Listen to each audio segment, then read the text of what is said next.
Hi everyone, so start करते हैं अपनी कंपनी हायरिंग अपडेट्स वाली वीडियो को। तो इस वीडियो में हम सारी कंपनी जो आजकल हाईलाइट में है उनके बारे में डिस्कस करते हैं और स्टार्ट करते हैं इस वीडियो को। बट देखो, सबसे इंपॉर्टेंट चीज जो पहले मैं आपको बताना चाहता हूँ, जैसे कि अभी आपने देखा होगा, अभी केपीआईटी की हायरिंग्स में आप लोगों ने अप्लाई किया होगा और एनपीसीआई में भी अप्लाई किया होगा। तो देखो, अभी 2024 वालों को तो काफी सारे मौके मिलने हैं, ये मैं बोलना चाहता हूँ। पर जितने भी 2023 वाले इस वाली वीडियो को देख रहे हैं ना, आप लोगों के लिए एक, आप कह सकते हो एक मैसेज है या वार्निंग है, जो भी आप मान लो, कि दिसंबर तक अभी आपको मेजरली हायरिंग्स देखने को मिलेंगी। अब देखो, जो ये आपका महीना रहता है ना, अक्टूबर अक्टूबर नवंबर और दिसंबर, ये जो 3 मंथ्स होते हैं ना, ये ऑफ कैंपस हायरिंग के सबसे क्रिटिकल मंथ्स हैं। आप ये मान के चलो, इसमें आपको कम से कम 5 से 6 बड़ी हायरिंग्स, चाहे कैसी भी सिचुएशन हो, 5 से 6 बड़ी हायरिंग्स आपको देखने को मिल सकती है, मास हायरिंग्स देखने को मिल सकती है। तो जो लोग अभी थोड़े से ढीले ढाले चल रहे हैं, थोड़ा अपने कमर को थोड़ा सा कस लो, बिकॉज अब ये आपका एक बड़ा मौका आपके हाथ में आने वाला है। और जैसे ही 2024 जनवरी आपकी लग जाएगी ना, वैसे ही 2023 बैच के लिए मौके यहाँ पर कम हो जाएंगे, मौके आना कम हो जाएंगे। 2024 जैन के बाद आपकी हायरिंग्स निकलना बहुत ज्यादा कम हो जाती हैं। तो जितने भी 2023 बैच वाले लोग देख रहे हैं, ये आप समझ लो कि अक्टूबर नवंबर दिसंबर आपके मेन मंथ हैं जिसमें आपको जॉब लेनी ही लेनी है। ठीक है, तो आप लोग जरा अपनी कमर की पेटी को थोड़ा सा कस के बांध लो और बिल्कुल तैयार हो जाओ मैदान में कूदने के लिए। अब स्टार्ट करते हैं अपनी हायरिंग अपडेट्स की वीडियो को। तो देखो, सबसे पहले बात करेंगे टेक महिंद्रा के बारे में। तो देखो, online assessment is done. Online assessment अभी कई लोगों ने दे दिया है। अभी टेक महिंद्रा का आपको अगर पता हो तो अभी कई लोगों ने असेसमेंट दिया था। अब लोगों के बीच में कुछ डाउट है, तो देखो, मैं अगर पिछली बार की बात करूं, तो पिछली बार भी जब ये असेसमेंट हुए थे, तो जिन लोगों को भी टेक महिंद्रा ने सिलेक्ट किया था, उनको रिजल्ट विद इन 2 वीक्स आ गया था। मतलब 10 से 12 दिन एटलीस्ट ये लोग ले लेते हैं। तो इस बार का हम कह नहीं सकते, बट जो पिछली बार हुआ है हम उस हिसाब से प्रेडिक्ट कर सकते हैं। तो विद इन 2 डेज, 2 वीक्स आप मान सकते हो कि विद इन 2 वीक्स आपको रिजल्ट देखने को यहाँ पर टेक महिंद्रा की तरफ से मिल जाएंगे। अब रिजल्ट्स आने के बाद क्या होता है भाई, रिजल्ट आने के बाद आपके शेड्यूल होते हैं इंटरव्यू। जो पिछली बार इंटरव्यू शेड्यूल करे गए थे, वो करे थे ऑफलाइन। अब इस बार का कोई भरोसा नहीं है कि क्या हो, बट इस बार की क्या है ना, कि हायरिंग का जो पैटर्न है वो थोड़ा अलग है। पिछली बार उनने जो मेंशन किया था, वो हायरिंग प्रोसेस में मेंशन किया था अपना अप्रेंटिसशिप, बट इस बार इन्होंने ऐसा कुछ भी मेंशन नहीं किया है। तो देखते हैं क्या होता है इस बार। इंटरव्यू का पैटर्न क्या रहता है, एएससी आपकी जॉब प्रोफाइल रहती है, जिसमें 3.5 एलपीए का आपको पे पैकेज मिल रहा होता है। अब इसमें verification rejection can be received, ये एक बड़ा अपडेट है। अब देखो, इस मेथड पे क्या होता है, जब आप टेस्ट लेते हो ना, टेस्ट देने के बाद यहाँ पर टेक महिंद्रा आपका बैकग्राउंड चेक करती है। ठीक है, बैकग्राउंड चेक आपका यहाँ पर होना स्टार्ट होता है, और ये लोग बैकग्राउंड चेक नहीं करते हैं टेस्ट से पहले।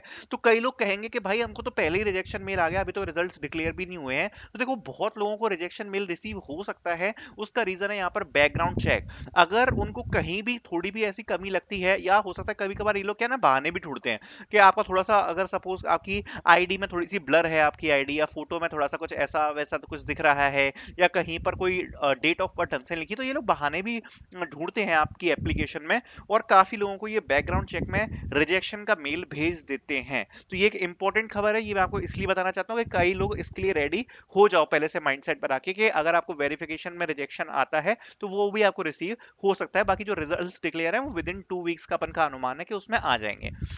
Will talk about Accenture. तो एक्सेंचर के बारे में बात करें, तो एक्सेंचर ने अपनी नेक्स्ट फेज की हायरिंग की फिर से स्टार्ट कर दी, और बच्चों को यहाँ पर स्क्रीनिंग के लिए मेल जा चुके हैं, स्क्रीनिंग के मेल जा चुके हैं। ठीक है, स्क्रीनिंग के मेल जा चुके हैं, टेस्ट के मेल जा चुके हैं। तो अगर इसके बारे में बात करूं तो सॉरी, सो अगर इसके बारे में बात करूं, तो जैसे अभी एक्सेंचर की हायरिंग्स चल रही है, वैसे भी ये भी एक नया ही फेज है। और इसमें जिन भी लोगों को आए हैं मेल, आप लोगों को वही करना है, आपको पहले मॉक टेस्ट देना है, देन आपके असेसमेंट टेस्ट होंगे, then there will be interviews. Now students are getting mails, then we will talk about Accenture की जो लोग ऑलरेडी सिलेक्ट हो चुके हैं उनके बारे में। तो देखो, मेजरली अभी 70% बच्चे का जो टास्क है वो अप्रूव हो चुका है। जो लोग पहले से जिन बच्चों का रिजल्ट आ गया था अगस्त में, उन बच्चे का पूरा टास्क अप्रूव हो चुका है। और कोई लोग जो वेट कर रहे हैं, जिनके अभी रिजेक्शन में मिले हैं, तो उनका अभी दूसरा या तीसरा बार रिजेक्शन आया है, टास्क अपलोड मेल आया है, दूसरी या तीसरी बार अभी जितना भी डिले हो रहा है।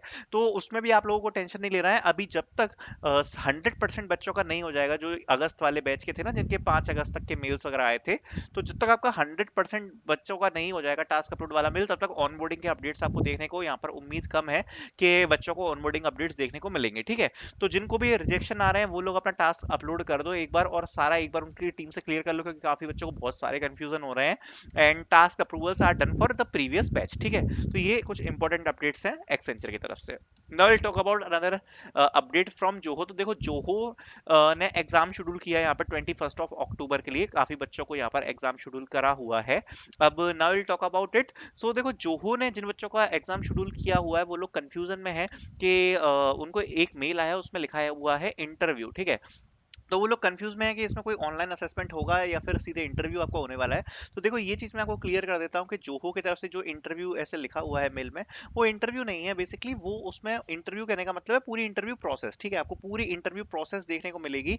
और यहाँ पर आपको मतलब सबसे पहले आपका असेसमेंट होगा, आपको पैटर्न चेक करना है। अभी हाल ही में मैंने वीडियो डाल रखी है Zoho exam pattern software developer के एन अकेडमी करके, आप सर्च करो यूट्यूब पे मिल जाएगी आपको। सारा अपन अपडेट करते रहते हैं, तो उसमें मैंने पूरा पैटर्न आपको जो एक्सप्लेन किया है, आपको उसी पैटर्न पे क्वेश्चंस देखने को मिलेंगे। प्रोग्रामिंग राउंड होता है, एडवांस प्रोग्रामिंग राउंड होता है, फिर आपके इंटरव्यू शेड्यूल होते हैं। तो पूरा उसमें मैंने पैटर्न दिया हुआ है, तो उस पैटर्न पे होगा। इंटरव्यू देख के आपको कंफ्यूज नहीं होना है। Then we will talk about Capgemini. तो देखो नेटवर्क इंजीनियर के लिए कैप जेमिनी की हायरिंग आने को रेडी है, थोड़ी सी डिले हो रही है बट आएंगी, ठीक है। और that could be in good amount before दिसंबर। तो ये एक बड़ा अपडेट है कि कैप जेमिनी की तरफ से नेटवर्क इंजीनियर के लिए आप रेडी हो जाओ, एक बड़ी हायरिंग आने की यहाँ पर उम्मीद है। Now will talk about another hiring from जमान। सो जमान एल1।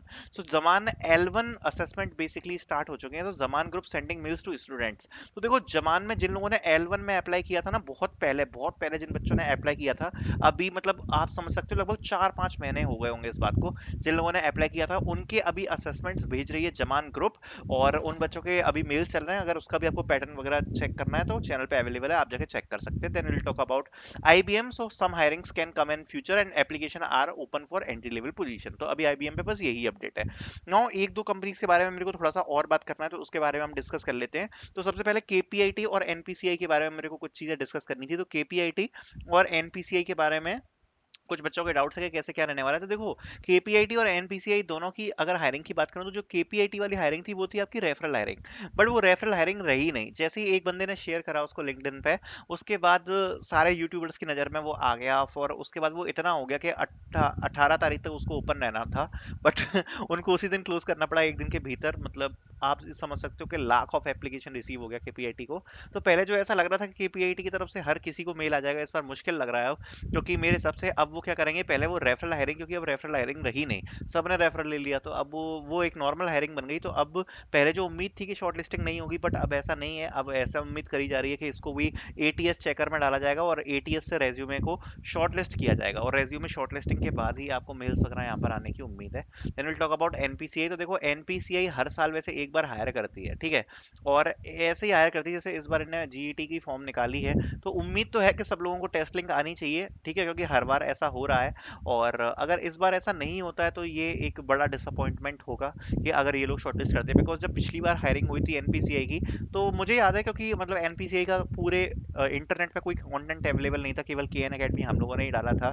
तो मतलब जिस दिन उनका टेस्ट था, ऑलमोस्ट 10,000 लड़के हमारी वीडियो देख रहे थे। 10,000, मुझे अभी तक याद है।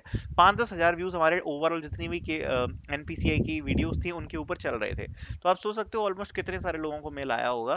तो इस बार देखते हैं, इस बार इसके ऊपर क्या होता है, तो वो भी अपन संभाल लेंगे। अगर अगर कुछ एग्जाम वगैरह में चेंजेस होंगे तो वो भी अपन देख लेंगे।